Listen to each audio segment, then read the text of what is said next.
yo soy Débora Ranieri de la Asociación Civil Prodesi y nosotros aproximadamente desde el 2015 veníamos teniendo pedidos de familias que ante el avasallamiento en las escuelas, en los talleres de educación sexual, no podíamos tratar de que los colegios frenaran este adoctrinamiento que muy bien ustedes señalaron, que sencillamente era negar la realidad y tan solo decir cada uno se percibe o se autopercibe o puede ser como es.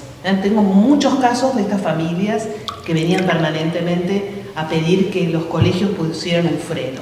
Claro, lo ideológico ya estaba implantado, como muy bien decís Karen, esto de Chesterton, de que el sentido común es el menos común en todos los sentidos, se había perdido ya hace tiempo esta idea de que hay una realidad dada que el hombre debe respetar y que debe reconocer.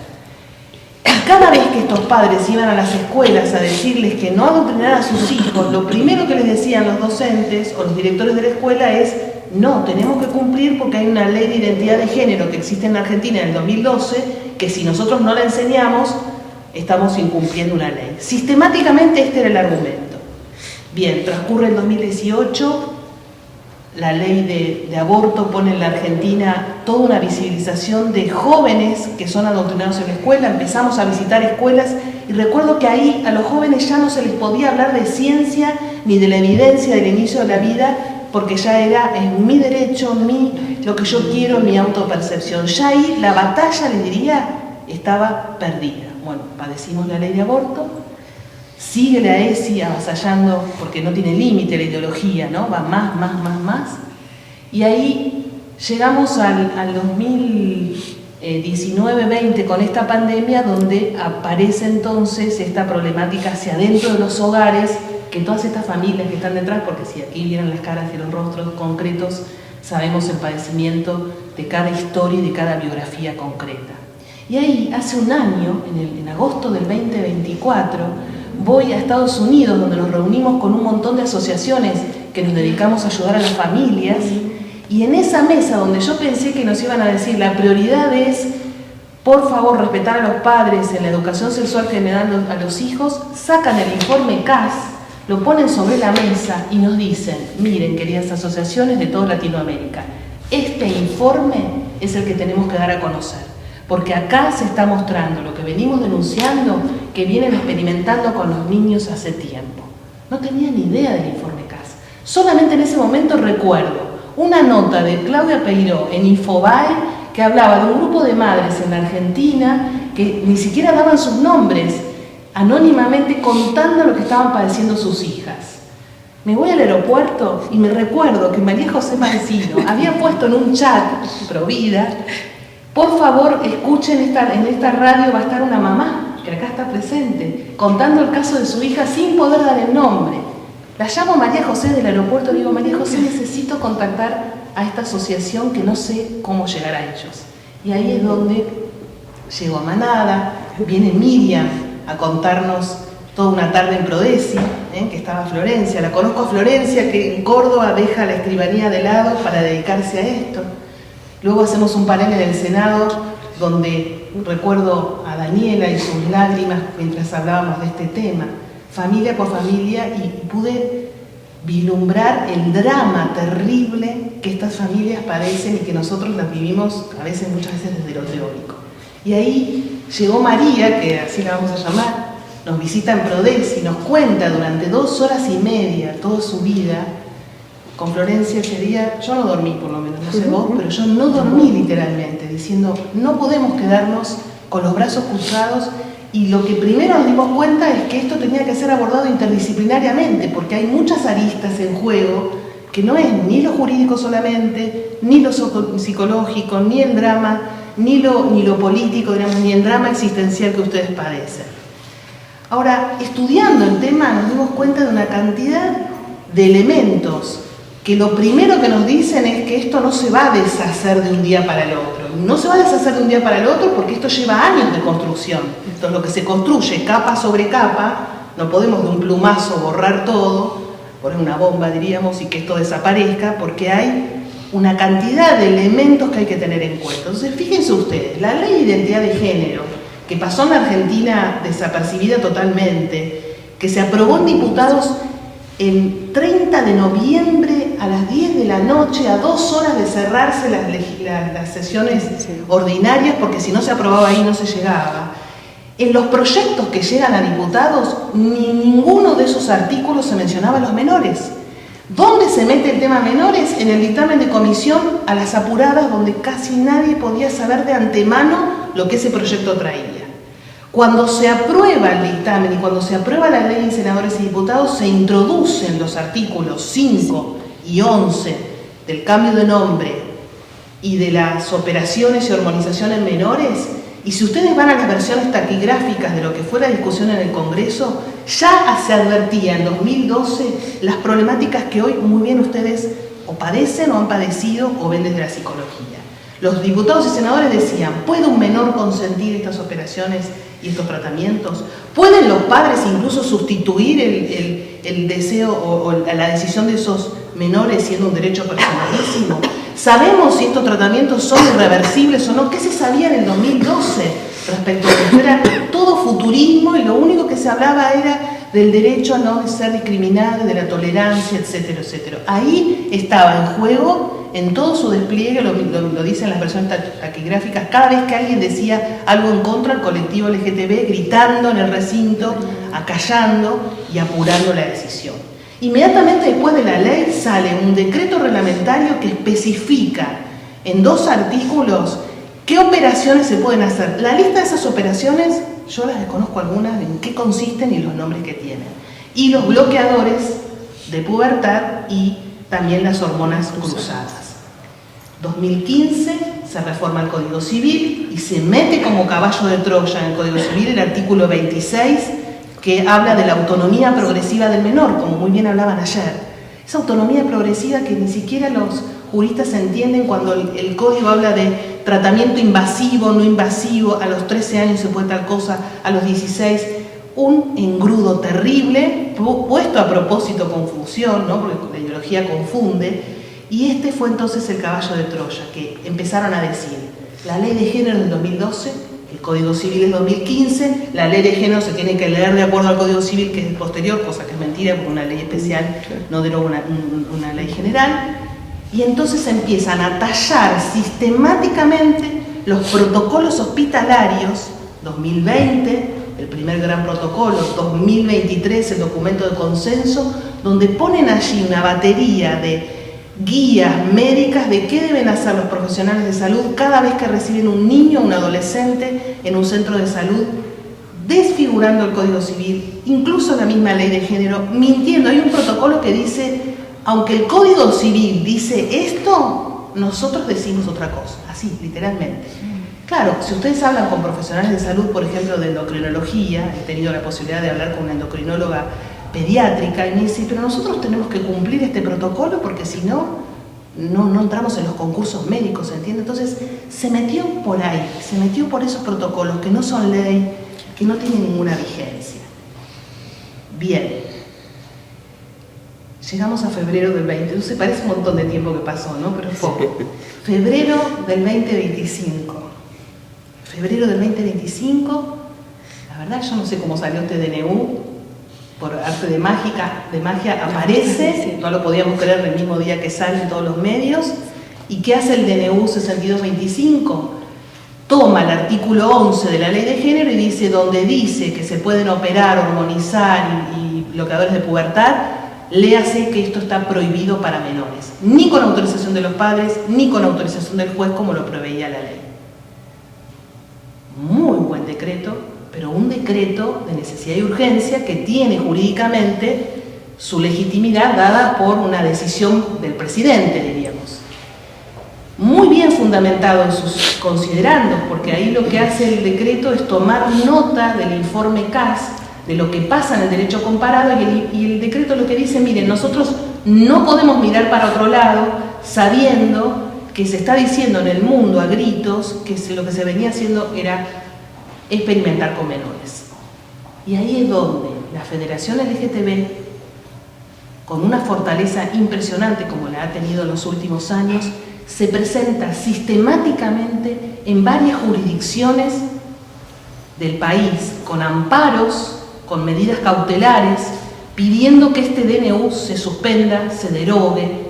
Miren, una cautelar se presentó al día siguiente del DNU. Díganme ustedes cómo hicieron para escribir 40 carillas un día después que casi no sabíamos que existía. ¿Se entiende? Es decir, hay un ejército de gente dedicada a esto y contra eso estamos nosotros luchando. Entonces no es sencillo, no es fácil.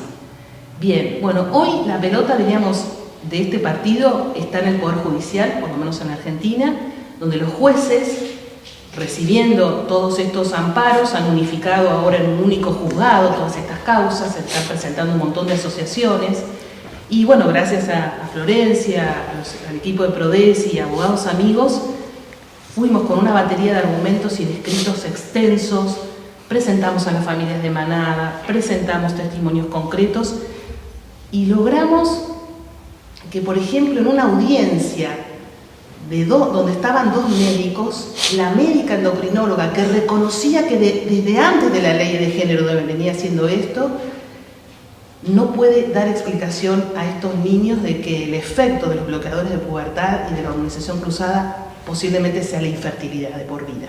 Lo reconoce ella.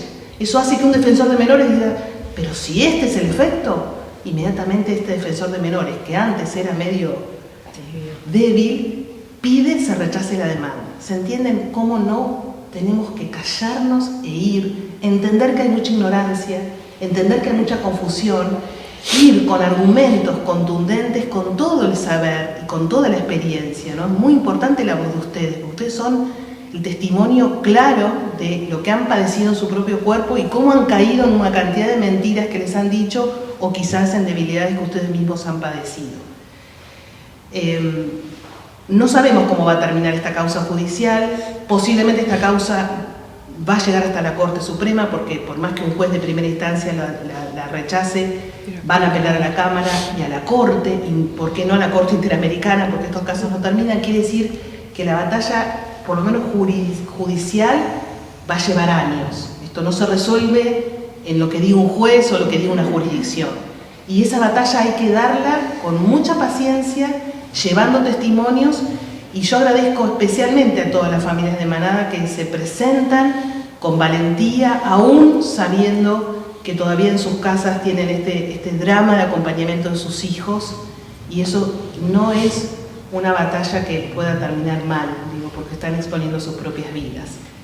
Bien, creo que esto es por lo menos la fotografía que podemos hacer desde el punto de vista jurídico, y ahora entonces le doy la palabra a Florencia, que es la que viene batallando también en esto hace bastante. Y aprendiendo también. Bueno, voy a tratar de ser breve. Como contaba Débora recién, yo estaba perfilando hacia la escribanía, bastante desilusionada un poco del mundo legal y de algunas cuestiones donde se nos corregían escritos, por no decir Día de las Infancias, había que decir Día del Niño. Y ahí conocí también a Manada a través de una amiga en la que su hija estaba pasando por esta situación. Y la verdad, escucharlas, estar en ese chat, leer todas las noches los relatos de mamás, de papás, de abuelos, de tíos, de familias, contando esto, ¿no? Como sus hijas se desdibujaban y pedían o rechazaban este primer regalo, ¿no? Que es el del nombre dado. Así conocí a Manada y así fui traída de vuelta a la abogacía, ¿no? Dije, por esto vale la pena dar batalla.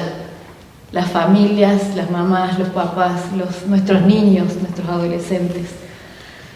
Y así conocí a Manada y terminamos siendo cofundadoras de una fundación que está empezando, ¿no? Debiera ser innecesario, pero debemos aclarar que no hay ningún cuestionamiento de nuestra parte sobre el deseo o inclinación sexual de ninguna persona. Lo que nos une es la convicción y el anhelo de proteger a nuestros hijos y a todos los niños y adolescentes de nuestro país de decisiones apresuradas e irreversibles sobre sus cuerpos sanos. Tan simple como eso, ¿no? No nos mueve el odio ni la discriminación. También escuché hace poco que éramos el discurso del miedo, ¿no? Y yo pensaba, ¿cuál sería el problema, no? ¿Cuántas veces como padres, como madres sentimos miedo por algo? Por eso los acompañamos a la parada, o estamos a la vuelta de un boliche, porque es tarde. Si el miedo o el discurso del miedo es algo que nos tenga que callar, me parece que no es un argumento, ¿no? Creo que es parte de ser padres en muchos momentos sentir miedo. ¿Y cuál sería la invalidación de que ese miedo o esa prudencia o esa espera fuera lo que nos mueve a decir esperemos antes de invadir un cuerpo sano? Por mi formación profesional no puedo evitar recordar esas cosas que uno aprende en primer año del derecho, que es cómo se conforma la voluntad. Dice que tiene 3 elementos: el discernimiento, la intención y la libertad. Y el discernimiento, cuando hablamos de qué cosas lo vulneran o lo limitan, son la edad y la salud mental. Ahí están nuestros niños con su discernimiento en proceso, ¿no? Pero como bien decía Débora recién,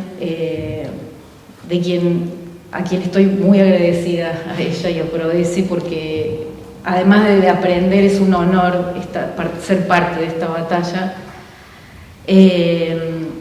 A través del artículo 26, a través de la Ley de Identidad de Género y a través de estas resoluciones que decidieron ampliar el concepto de familia, ¿no? Lo que estuvimos estudiando cuando presentamos las respuestas a estos amparos y para defender el DNU, es que había situaciones en las que los padres eran las causas del daño en los niños, ¿no? Padres abusivos, padres presos, padres que consumían sustancias, padres ausentes.